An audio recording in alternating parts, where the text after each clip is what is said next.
হাদির উপরে যে হামলা হয়েছে সেটার তীব্র নিন্দা জানাই।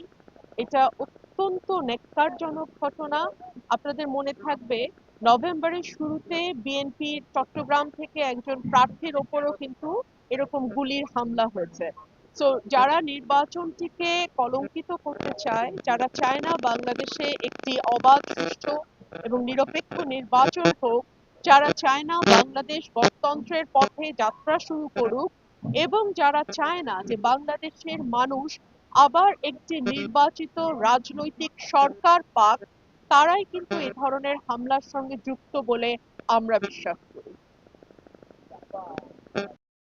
আহ দেখুন, বাংলাদেশ বহু বছর পর একটি নির্বাচনের দিকে যাচ্ছে।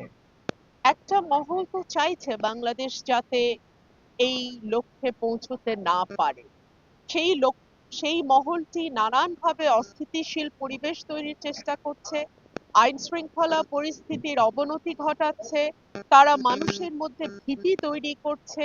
সুতরাং একটা মহল চাইছে যেন বাংলাদেশ আবারও সুস্থ ধারার রাজনীতি এবং সুস্থ ধারার গণতান্ত্রিক ধারার যেই বাংলাদেশ, সেটাতে প্রবেশ করতে না পারুক। তো আমরা আশা করব, আমরা যারা পলিটিক্যাল পার্টির সদস্য আছি, আমরা সকলে ঐক্যবদ্ধভাবে এই অশুভ শক্তিকে প্রতিহত করব এবং বাংলাদেশে ইনশাল্লাহ আগামী বছর ফেব্রুয়ারিতে যাতে একটি সুষ্ঠু নির্বাচন হয়, সেই লক্ষ্যে আমরা সকলেই একসঙ্গে কাজ করব। ঘোষণা হয়েছে কিন্তু ব্রাহ্মণবাড়িয়া দুইতে কারো নাম নাই। সেই জন্য ব্রাহ্মণবাড়িয়া দুইয়ের মানুষজন অত্যন্ত দুঃখিত। এবং আমার নাম ঘোষণা হয়নি, অথচ আমার সংবাদ মাধ্যমে যে ভাইরা আছেন তারা কেন যেন এই আসন লেখার সময় লেখেন এটা রুমিন ফারহানার আসন।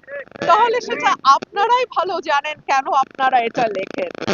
আর আমার নেতাকর্মী, আমার এলাকার ভোটার, যাদের ভালোবাসায় এবং পরিশ্রমে আমি এতদূর এসেছি, তাদের সিদ্ধান্তই আমার সিদ্ধান্ত, তাদের কথাই শেষ কথা। না, আপনি একবার করে ফেলেছেন। আপনারা কিছুই ধরে নেবেন না, এটা একমাত্র সময়ই বলবে কি হবে।